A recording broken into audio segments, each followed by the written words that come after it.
Just want to see who's in the room.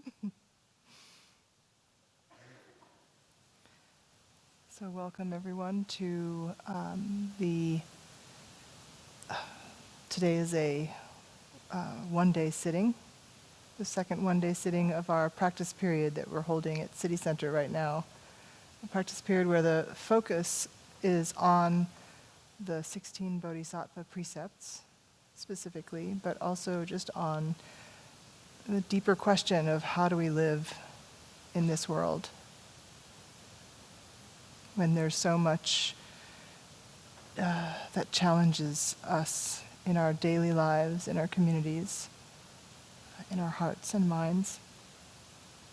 How do we live? So today, I would like to take up this topic, starting with I'm going to start with a very brief line from Suzuki Roshi, and then I'm going to try to kind of unpack it by going back to some early teachings in Buddhism and kind of make my way up to more contemporary teachings from our ancestors, our recent ancestors. The line that I'll start with, from Suzuki Roshi, he says, how you receive precepts is just practice Zazen. Just to be yourself. Then you can observe the precepts. I'll say it again. How you receive precepts is just practice Zazen. Just to be yourself. Then you can observe the precepts.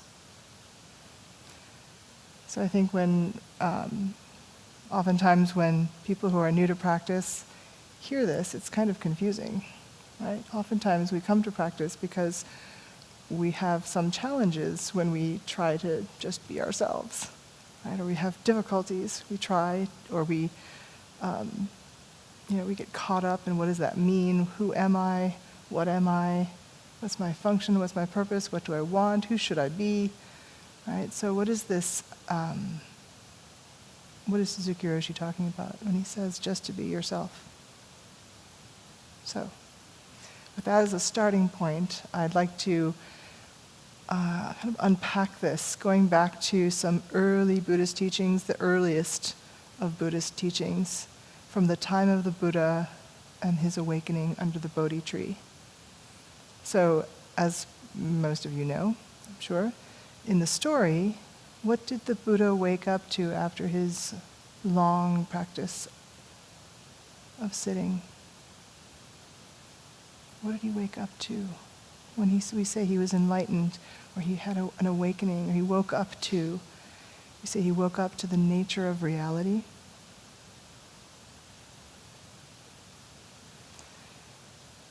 The nature of reality being the ground from which everything else follows. This question of, who am I? How do I be in this world? And what's the relationship of all of this to our practice of sitting Zazen? He woke up to having a particular view, sometimes called right view, or right understanding. It is the first of the Eightfold Path, which is the fourth of the Four Noble Truths. So from these early first turning teachings, views, it is discovered, have a lot to do with whether we are on the path to awakening or liberation, or if we're on a path to continuing the karmic consciousness and suffering that stem from it. So what the view is, or what the understanding is crucial to waking up, and to, in the Buddha's case, to waking up to the very nature and fabric of reality. Right view sometimes when we talk about that. So in the Four Noble Truths, starting with the truth of suffering, that there is dissatisfactoriness, unsatisfactoriness that we all experience deeply.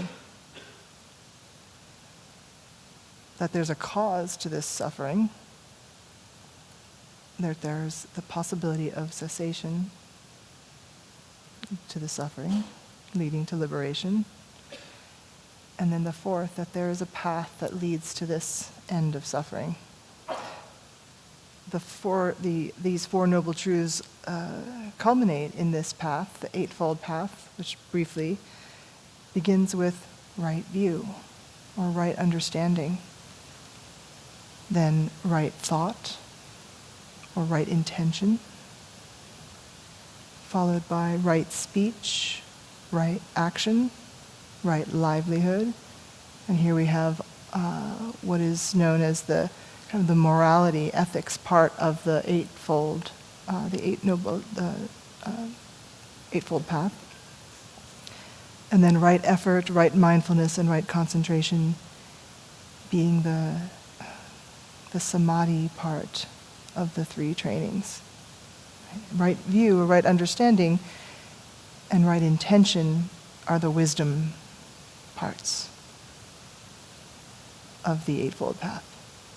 So what is this right view? When we think of right view, oftentimes it brings up the feeling of right versus wrong, true versus false. What is the view of?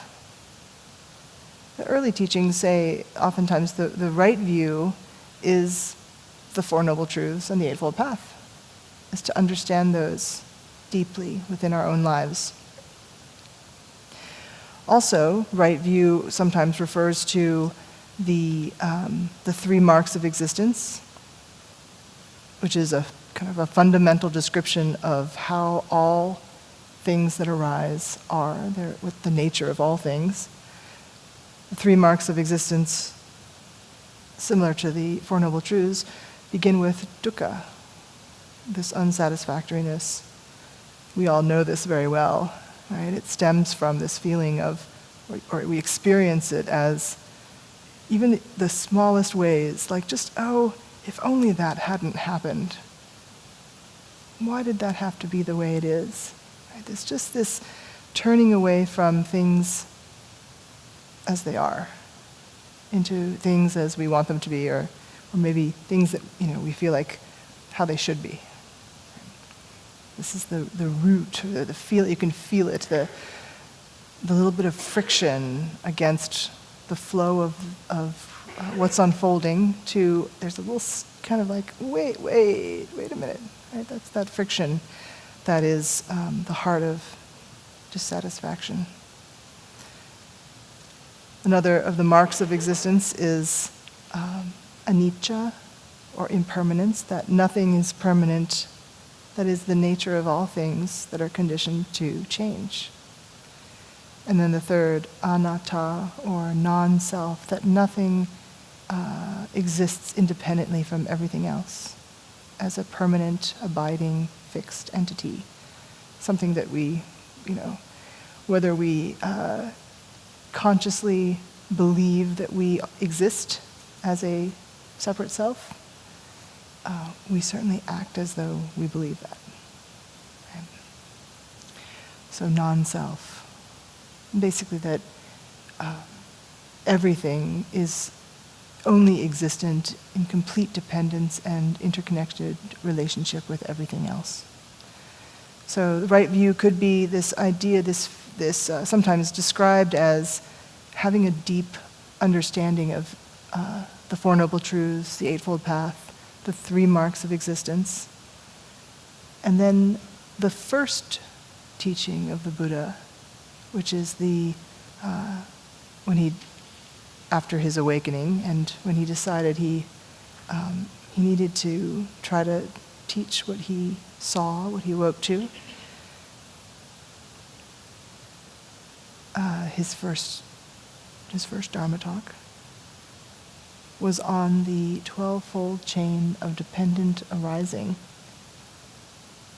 which is basically a formulation of causation, causality, and conditionality. Praticca samutpada.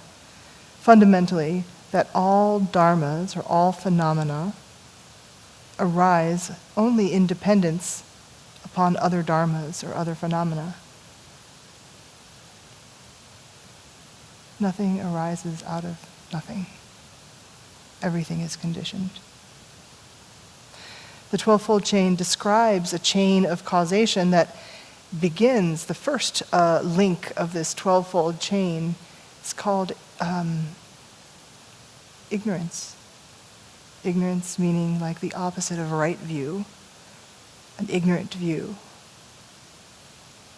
From ignorance, which is sometimes called in Zen, it's called the fundamental affliction. Right? It's the root cause, the root source of all of our suffering, all of the ways we get in the way of ourselves. So this chain of causation, starting with this fundamental affliction of ignorance, this ignorance about who we are and what we are. I'll say more about that in a moment. But stemming from ignorance comes action, or intentional action, karma. Consciousness follows, then name and form, or mental and physical objects. The 6 senses arise from that. Then contact, touching these, the 6 objects, or 6 senses that correspond to what we see as objects in the world, leading to sensation, followed by craving, followed by clinging, giving rise to becoming or existence, then birth, and finally old age, sickness, illness, and death, and looping back around to ignorance. So this 12-fold chain is a description of how all things, when they start with ignorance, lead through these 12 links.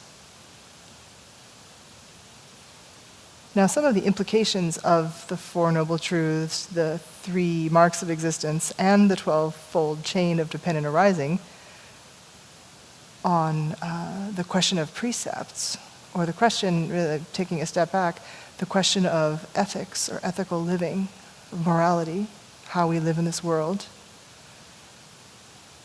Oftentimes when we,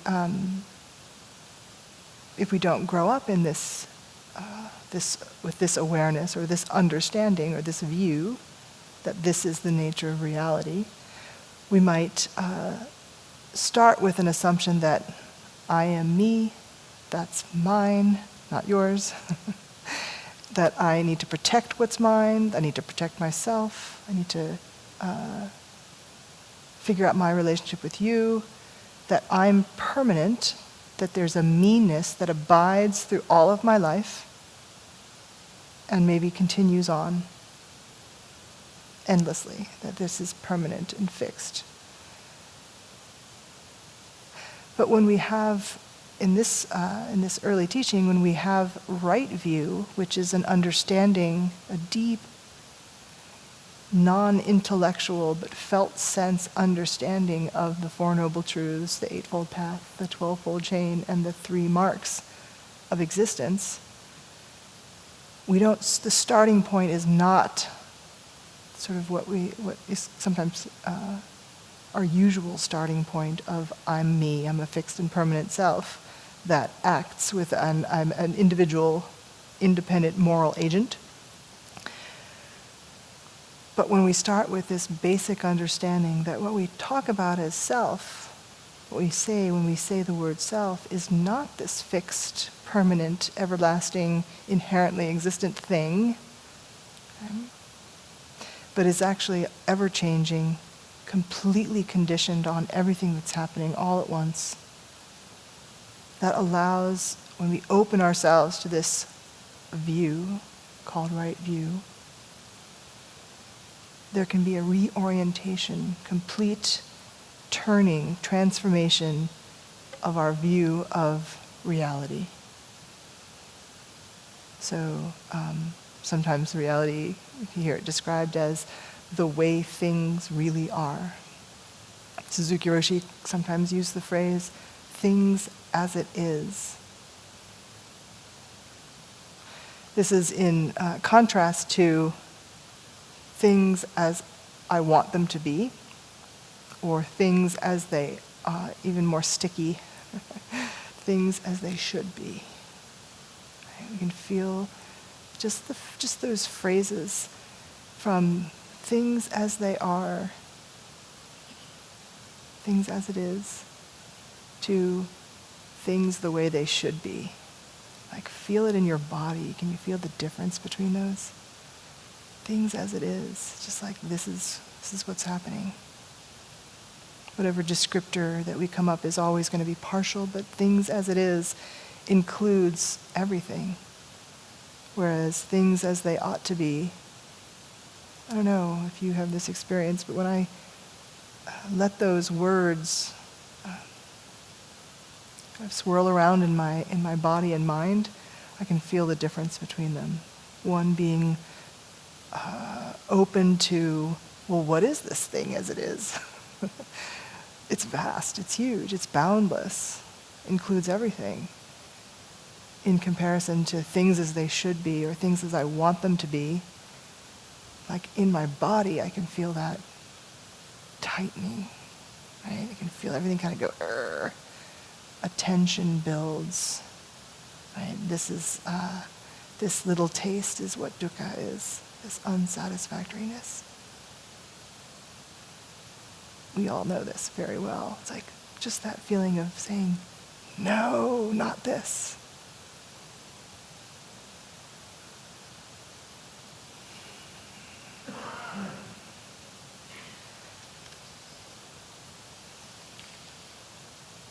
Another description of of right view in early Buddhism, kind of digging a little bit deeper into this fundamental affliction of ignorance, in the Sabasava Sutta, the Buddha describes the sticking points.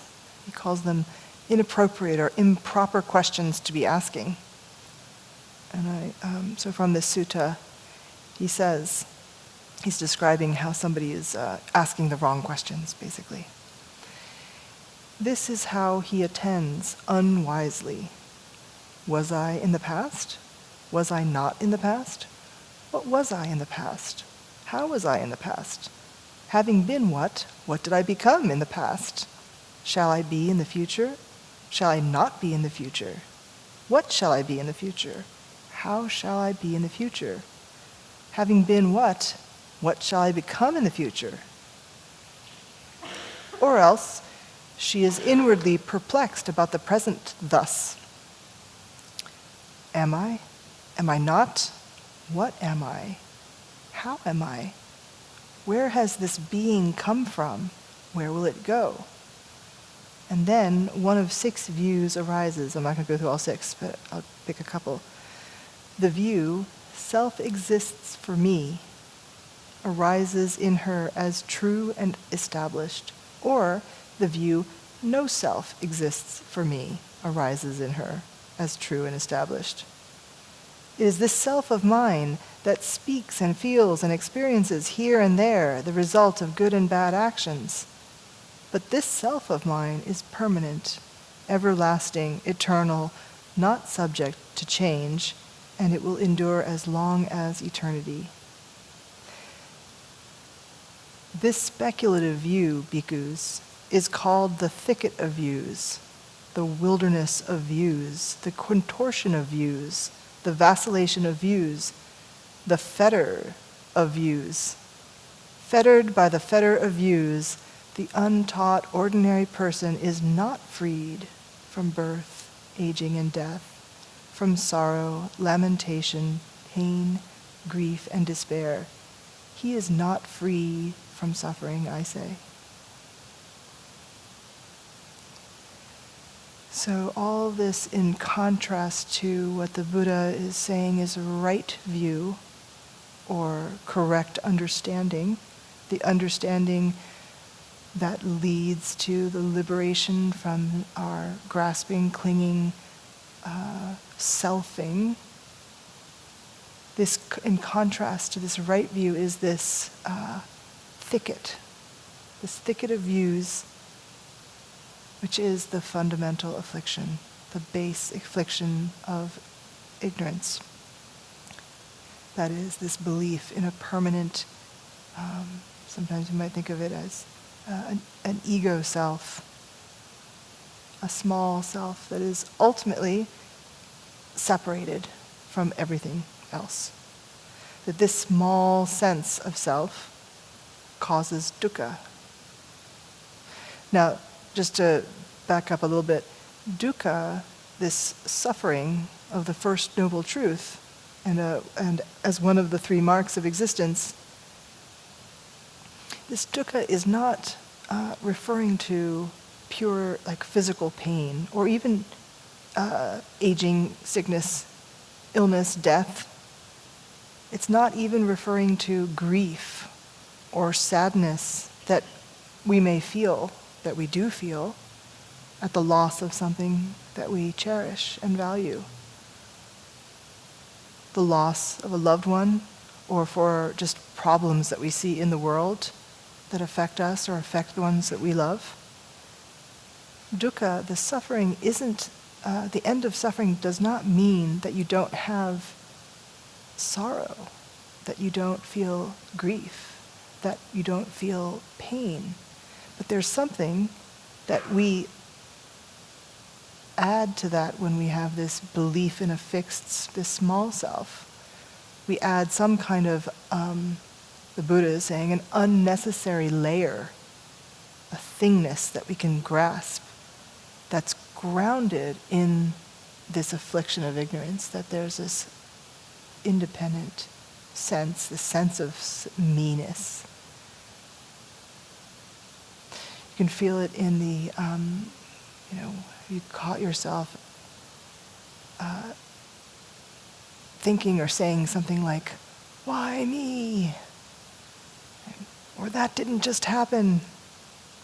I'll never survive without you. It's all my fault. It's all your fault." Right? All of these have this, at the root, this sense of this small self. So this ignorance about what the nature of suffering is, or what suffering is, where it comes from, that it comes from this sense, this small self, this sense of self, from our ignorance about the conditions of that give rise to that sense of self, that ignorance keeps us from the remaining, from the Eightfold Path, that there is a way that leads to the cessation of suffering. Right? When we get stuck in that, just the First Noble Truth, right? We can get stuck there and not proceed down to the Eightfold Path. However, once we become aware of all of this, of all the above, the early teachings stress that we can end our ignorance by going through this path. There's this path that will lead to the end of our ignorance, to an awakening to the way things really are, to the nature of reality, that nothing is fixed and abiding with permanence, that all things are changing, that when we grasp, we suffer, that there is no self in the way that we kind of psychologically maintain this selfness. So ignorance being this kind of first cause of these, of like all our deepest problems. And when we understand that, when we open ourselves to that teaching, that is the start, the beginning of our practice. in many analogies of the Buddha, he's described as the doctor, right? The doctor that prescribes the medicine that leads to the lifting of disease. The disease being this affliction of ignorance. Now, this is all early teachings. Another way of looking at right view, I've been throwing out these terms like small self. I've said small sense of self a number of times in this talk. What is it, if it's not the small sense of self, then maybe there's a big self, a big sense of self. Suzuki Roshi sometimes described this as big mind versus small mind. That the small self is one that is rooted in this fundamental ignorance of me-ness, I, me, mine. But right view is also described as non-view, which is kind of tricky, right? What's that? Right view as non-view. Not right view as not view, but right view is not holding or grasping to views, beliefs, judgments. So non-view as right view means or alludes to this not having this fixedness of a view. Can we exist in such a way? Can we be in the world tending to our day-to-day affairs without having a view? Is it possible? One of the most famous Zen stories is the story of Bodhidharma, who left India for China. And after making it to China, he had an audience with the emperor, Emperor Wu, who had heard of Bodhidharma and asked him, tell me about all the great things that you've done, you understand. And Bodhidharma kind of, in the story, he doesn't really give the emperor what he's asking for. Finally, the emperor gets kind of frustrated and he says, well, who is it standing here before me? What was Bodhidharma's answer? Did he say, well, I'm the guy who came from India and I have this view? No. Bodhidharma's answer when Emperor Wu asked him, who is it that stands before me? Bodhidharma said, don't know.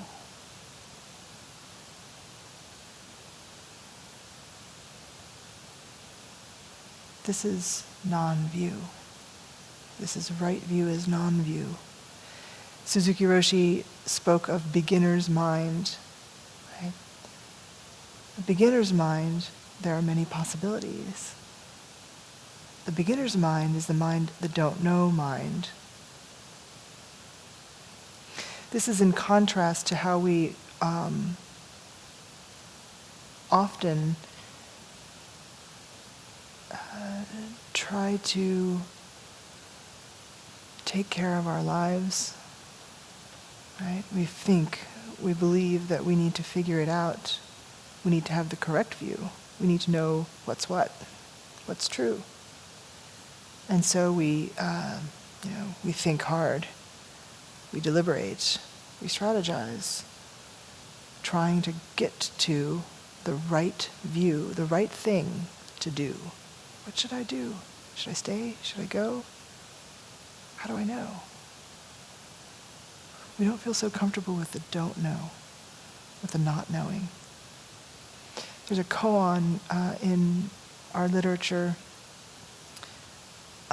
which I'll mention just briefly, just to say the brief exchange in this koan between Dijong and Fayan. Dijong asked Fayan, where are you going? Fayan said, I'm going around on pilgrimage. Dijong said, what is the purpose of pilgrimage? Fayan said, I don't know. Dijong replied, not knowing is most intimate. So Dishang isn't asking Fayan like in a casual way, like, hey, what are you up to this weekend? Right? What concerts are you going to go see? He's not asking this, like, where are you going? In that way, it's a different question. Like, where are you going? It's like, what's the purpose? What is the heart of your practice? Why are we born? Why do we die?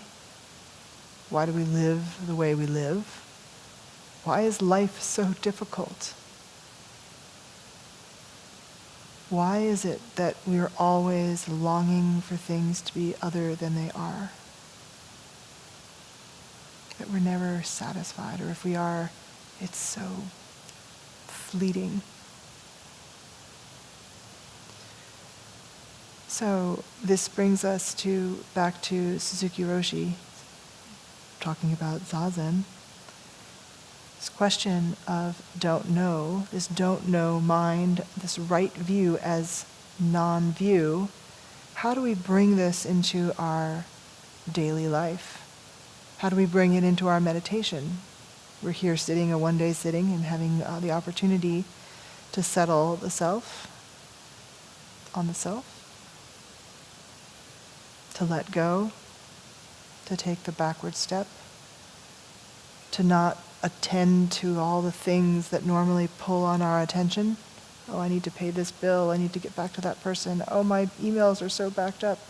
You know, when we sit zazen, when we sit on our cushion, or when we just take a moment and take a breath and settle into our bodies, that's not knowing right there. When we open ourselves, like when we know something, are we open?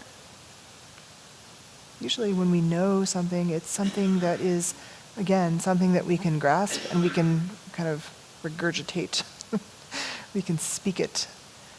But the not knowing is the turning to openness, to which is a different, completely different orientation to knowing, to fixing our view. When we can open to this, as we do when we sit zazen, we let go and open ourselves to the vastness of our experience. We ask ourselves the question, what is this? We don't come in with zazen with like, oh, I know what's happening. I'm breathing. This is a breath. This is an out-breath. You know, we might. But when we sit long enough, we open ourselves to a deeper, more mysterious level of looking, just being able to look inside. We let go of trying to figure it out and to grasp it and to come away with something that we can then hold on to, maybe give to somebody else. And we open our hand to this question, what is this? When we do this, we can take this don't know, just the phrase, not knowing is most intimate. What is meant by intimacy? Just taking the phrase not knowing, don't know. Imagine if that was the first thing that you kind of unwrapped and looked at throughout every experience in one's lifetime, right? You discover some news, horrible news, joyful news. Instead of the reactivity of all of the karmic consciousness just churning, what if we took a deep breath and didn't know? Not knowing. Suzuki Roshi also had the phrase that alludes to this feeling of opening that space, just momentarily even. Not always so. And you see this peppered throughout koans, hakuins, Is that so? When he was accused of fathering a child in the village and the parents came and this is your baby. Is that so? Very different from when we come from this fixed sense of self and needing to protect the sense of self where it's, that's not my child, how dare you accuse me, I am the, right? This is all so familiar to us. To take that backward step, this is intimacy. When we talk about intimacy in Zen, this is the not knowing. Where we can allow thoughts and our feelings to arise. We can appreciate them. Maybe we don't appreciate them. Maybe we think, I don't want to be gone. Get out of my head, right? But we can take that backward step and allow that, even that. Oh, look, there's a judgment. How does that feel? How does that rattle around in my body-mind to have that judgment? Right? Normally, we don't give ourselves the space to just sit with it. Right? It's very intimate to sit with our experience without trying to push it away or hold on to it or fix it in place or put it in our pocket for later. These are things we're always trying to manipulate or grasp or fix things into place. But this practice is rooted in the invitation to let go of all of that. Even if you just let go of it for the 5 minutes that you sit down, or the one day that you keep coming back to your cushion to let it all go, and just turn inward and ask the question, what is this? What is this? You can't ask that question if you come in with knowing, right? It's the don't know mind that allows us to turn to what is, to this is what's happening, this is what it is, things as it is. When we're in that place, there's not the need to divide the world into good and bad, right and wrong, pleasant or unpleasant even, desirable, undesirable. We feel it in our body as a relaxation, as a softening.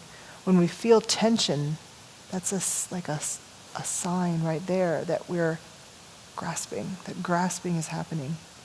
Now, oftentimes, I just want to be very careful because when we feel the tension, we feel the grasping, the last thing that's beneficial is to then grasp on that. Get even tighter. Oh no, I'm doing the wrong thing, I'm grasping. Oh, grasping, right? But maybe we just need to do that for a while until we exhaust ourselves, and then we can relax. So this question of how to live,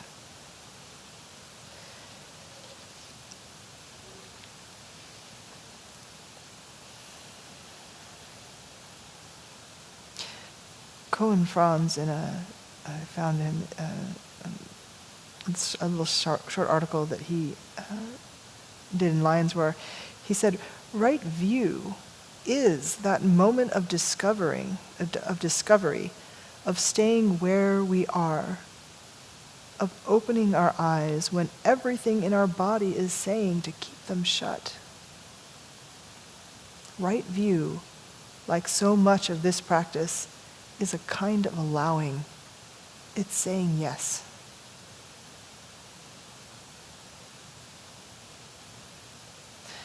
Mark Lesser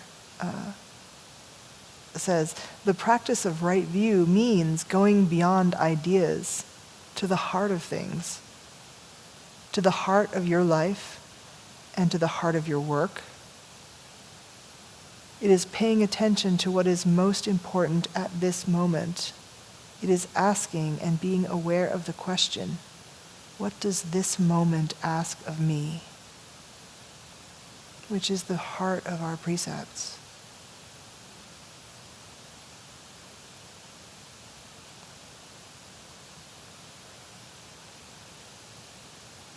When we sit in Zazen,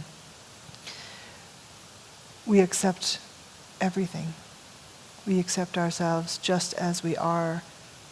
good, bad, beyond good and bad. It's only there when you're able to start from there, when you're able to accept that this is it, all of it.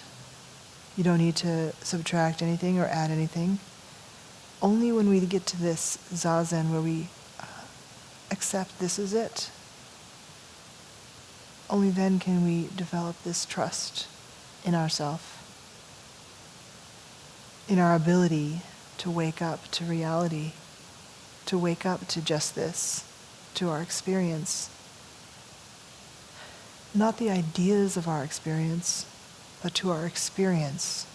Not to what we can say about our experience, not to trying to come up with the exact, correct, right description of our experience, but the experiencing itself, this intimacy of our experience.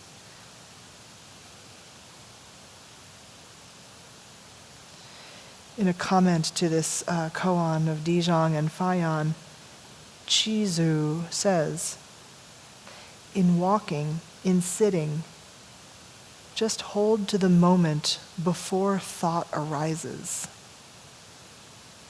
Look into it, and you'll see not seeing.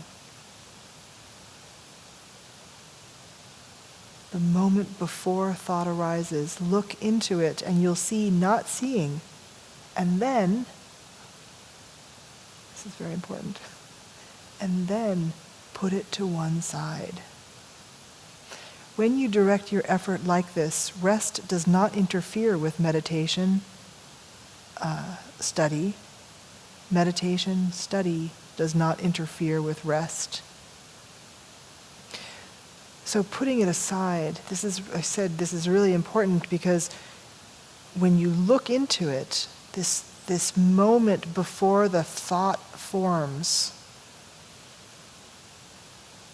we might be very tempted to make it into a thing, right? The thing that we either know or don't know. So putting it to one side is whatever you think you have, whatever understanding, can we let go of that and return to not knowing, to the question, to the really genuine question, what is this? What does this moment ask of me? What is an appropriate response?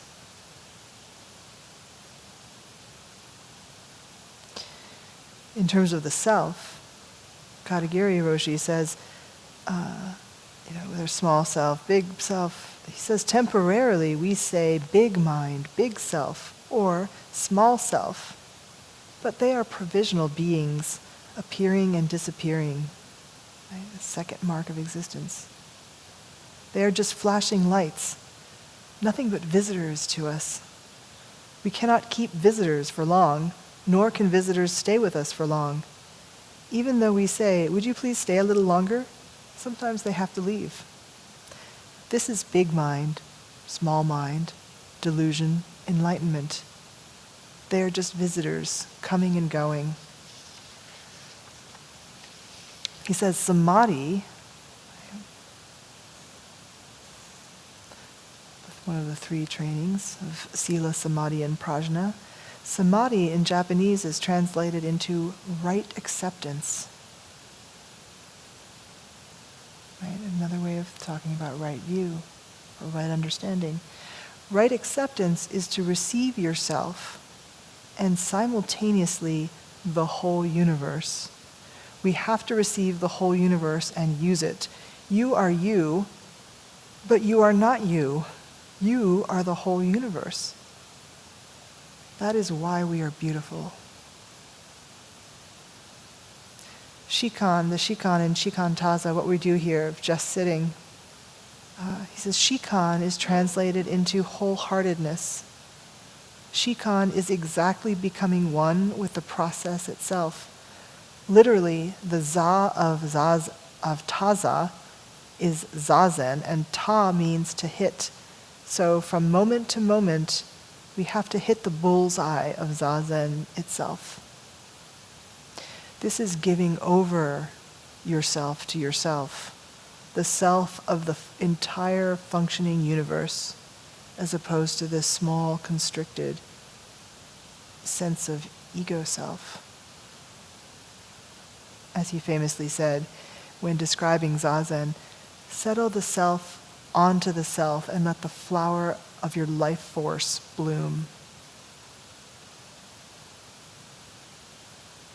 He also describes when Dogen Zenji, the founder of our school in Japan, when Dogen was studying in China, he was asked by a teacher, why was he reading the Buddhist scriptures? Dogen said, I want to learn what the ancestors did in the past. The teacher asked, what for? Dogen answered, because I would like to be free from human suffering. The teacher asked, what for? It's like being with a 6-year-old. Why is the sky blue? But why? But why? Dogen replied, I would like to help all sentient beings because people are suffering so much. Again, the teacher said, what for? So Dogen Zenji said, sooner or later I would like to go back to Japan and help the village people. The teacher said, what for? At last, Dogen Zenji didn't say anything at all. Because finally there is nothing to say. Nothing to say is not a defeat. Nothing to say means that this constant questioning led him into a corner. He could not say anything.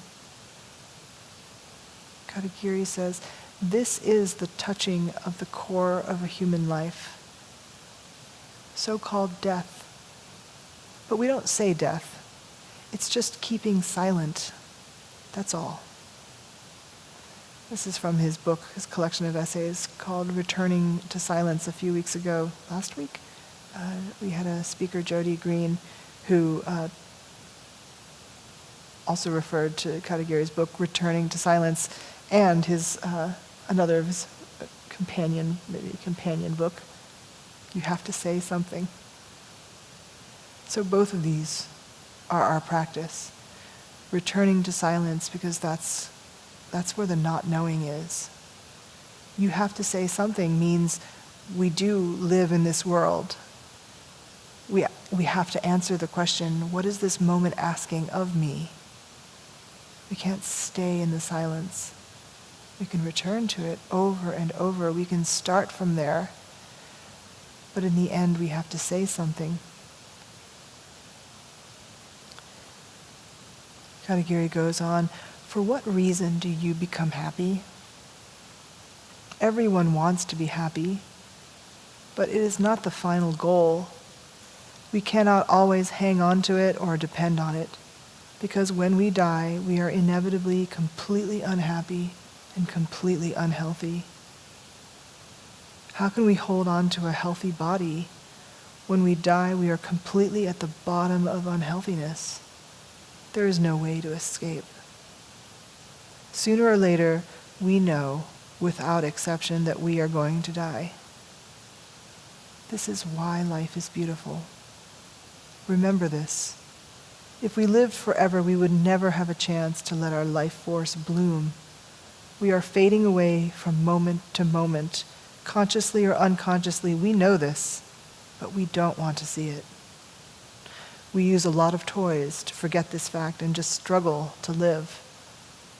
But it is not a fair way to understand human life, because we are going to die.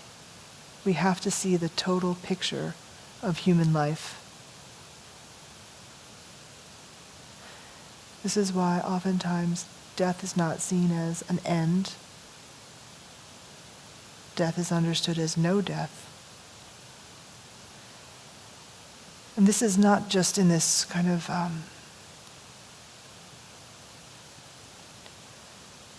the thing that we say to make people feel better, just for the sake of saying it. Oh, this person who is gone, they're not really gone. Their actions will live on, which is true. Not just the direct consequences of actions, but the ripples of the entire universe, the fabric of all of reality, all expressing themselves in ways that are seen and unseen. This is inconceivable, this endless flowing workings of reality. This is big self. We are not separate from this.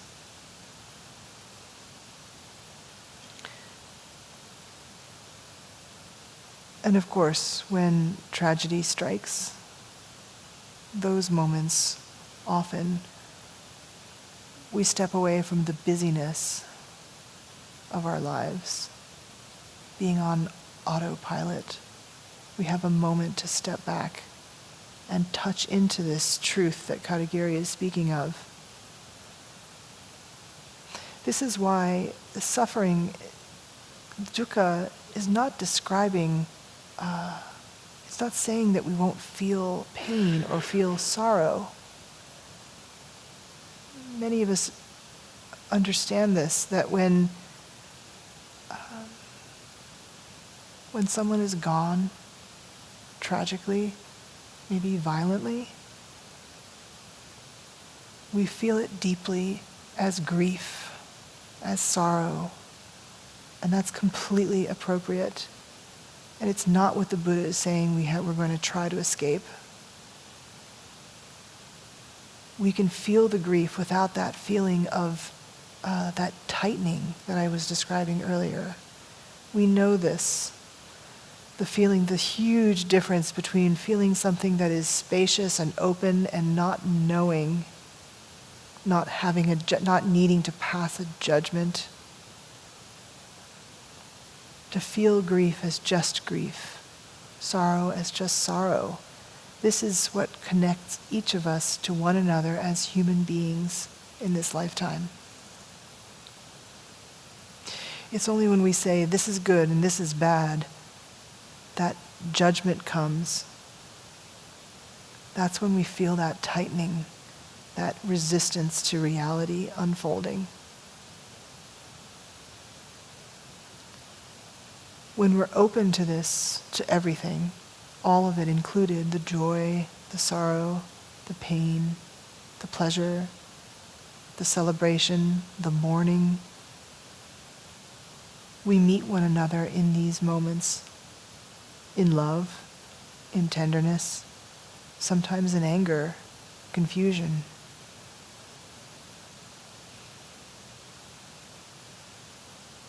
Where we get caught is when we think that we can separate these things, when we think that they're not, that we shouldn't be feeling this.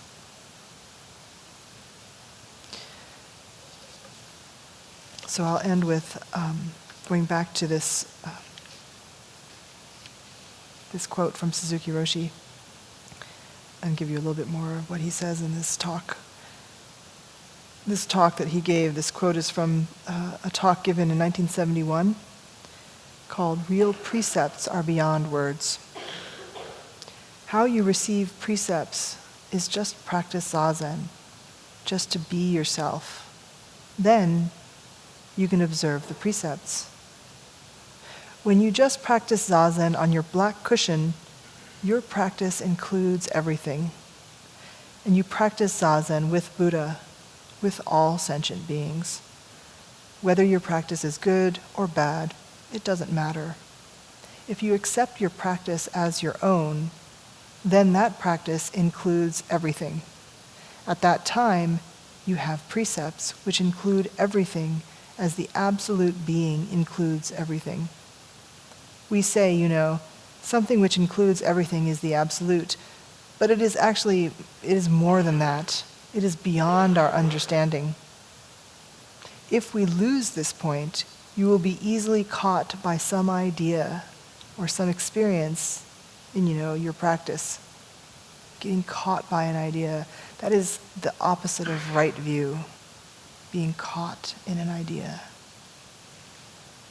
So how we make our effort complete, honest, full effort is to just bring our entire being to this moment.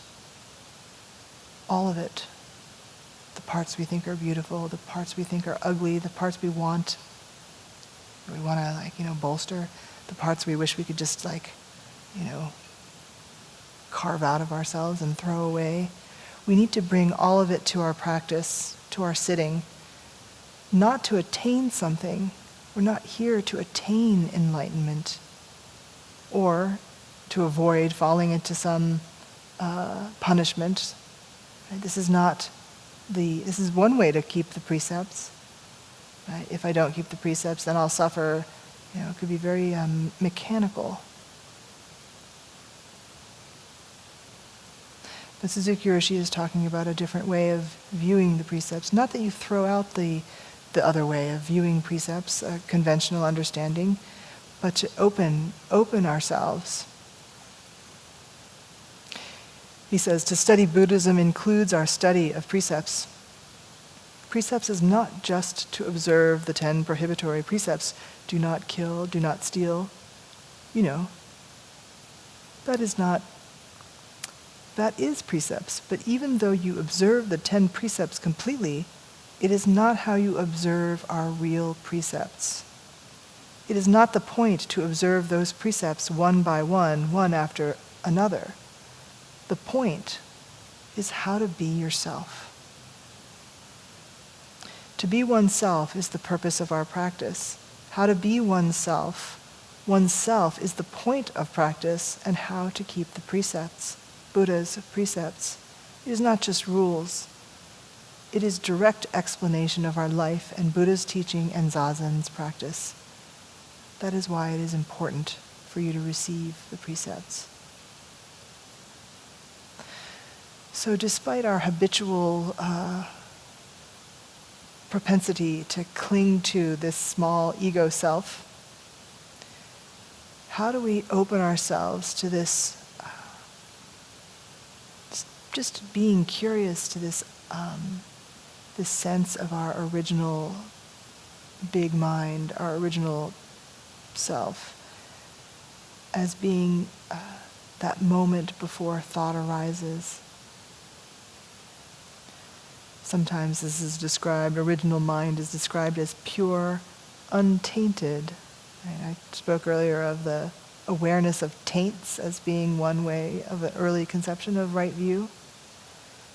But as original mind, as pure, untainted, completely free from our dualistic thinking of right and wrong. When we sit Zazen, can we take up this inquiry to discover this self, this larger, open, vast, boundless self that's not mine, the self that belongs to all of us, to the entire universe?